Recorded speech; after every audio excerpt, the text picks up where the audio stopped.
Hello, સ્વાગત છે તમારું મારી યુટ્યુબ ચેનલ વાજાર રેખામાં। તો આજ રોજ શનિવાર તારીખ 12/7/25ના રોજ બાળકોને લાઈફ સ્કિલ વિશે એટલે કે જીવનમાં તમે અમુક વસ્તુ ન હોય અથવા હોય તો એનો ઉપયોગ તમે કેવી રીતે કરી શકો અને ના હોય તો એનો બીજો ઉપાય શું છે એ વિશે બાળકોને સરસ મજાની પ્રવૃત્તિઓ છે એ કરાવવામાં આવી। તો એનો આ વિડીયો છે। પાવડો હોય ને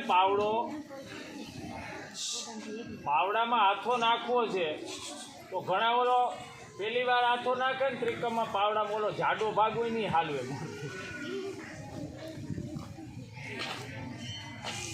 એ ખબર ન હોય કે ત્રિકમમાં હાથો કેમ ન ખાય। એ લાઈફ સ્કિલ કહેવાય, સમજાણું? ગેસ કઈ રીતે ચાલુ થાય, કઈ રીતે ધીમો થાય, કઈ રીતે હાવ બંધ થઈ જાય, એ લાઈફ સ્કિલ કહેવાય। રેગ્યુલેટર હોય ગેસનું, એમાં નીચે જો કાળા કલરની આવડી સ્વિચ હોય, લાલ કલરનું રેગ્યુલેટર હોય, એને આમ કરીને શું કરીએ તો ચાલુ થાય અને શું કરીએ તો બંધ થાય, એ પણ આવડે ને, એ લાઈફ સ્કિલ કહેવાય। સમજાણું?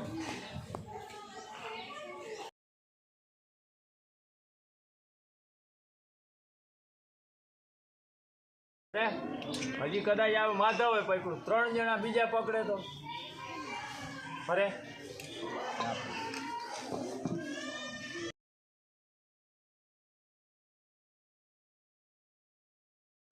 હા, હવે લાવું ટૂંકું કર।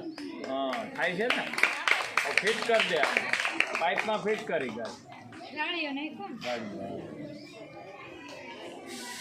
થઈ ગયો।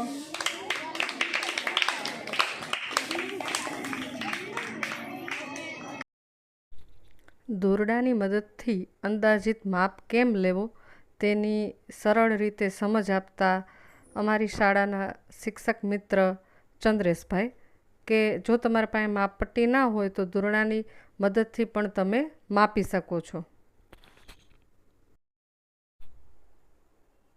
આ ઉપરાંત બાળકને કુકર છે એ કેવી રીતે ખોલવું, કેવી રીતે બંધ કરવું તે પણ શીખવાડવામાં આવ્યું, કારણ કે ક્યારેક જરૂર પડે તો જો તે શીખ્યા હોય તો એનો ઉપયોગ છે એ જીવનમાં કરી શકે। તો ઘણા બાળકો છે એને એક વખત જ આપણે સમજાવીએ તો તરત જ એને આવડી જાય છે। તો આ પણ સ્કિલ છે એ આજે શાળામાં બાળકને શીખવાડવામાં આવી। આ ઉપરાંત ઘણી વખત બાળક છે એને રમતા રમતા એના કપડાં છે એ તૂટી જાય છે, બટન છે એ નીકળી જાય છે, તો એ કપડાં છે એને કેવી રીતે સાંધવા, બટન નીકળી ગયું હોય તો એ ફરીથી ડ્રેસ અથવા તો શર્ટ અથવા તો પેન્ટમાં ફરીથી કેવી રીતે લગાડવું એ પણ શાળામાં આજે શીખવાડવામાં આવ્યું। તો તમે જોઈ શકો છો કે આ બેન છે એ બટન છે એ લગાવી રહ્યા છે। અત્યારે તો એક અલગ જ કપડામાં શીખવાડવામાં આવ્યું અને ચોટલો કેમ ગૂંથવો એ પણ શીખવાડવામાં આવ્યું।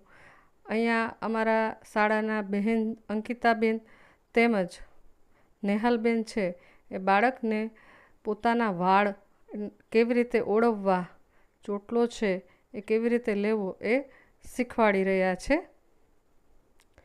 તો ક્યારેક જરૂર પડે તો એનો પણ એ ઉપયોગ કરી શકે।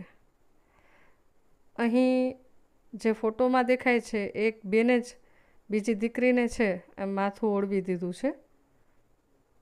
આ ઉપરાંત જો તમારા ડ્રેસનું કાપડ એકદમ સાદું હોય, એમાં કોઈ ડિઝાઇન ન હોય તો તમે અલગ અલગ ટાંકાનો ઉપયોગ કરી અને તમારા ડ્રેસને સુંદર બનાવી શકો છો, અથવા તો એમાં તમારે કંઈ નામ લખવું હોય તો તે લખી શકો છો। એના માટે સાંકડી ટાંકો છે એ અંકિતાબેન શીખવાડી રહ્યા છે। તો જો તમને આ વિડીયો છે એ ગમે તો મારી ચેનલને લાઈક, શેર અને સબસ્ક્રાઈબ જરૂરથી કરજો. ફરીથી મળીશું આપણે નવા વિડીયોમાં. ત્યાં સુધી બાય બાય.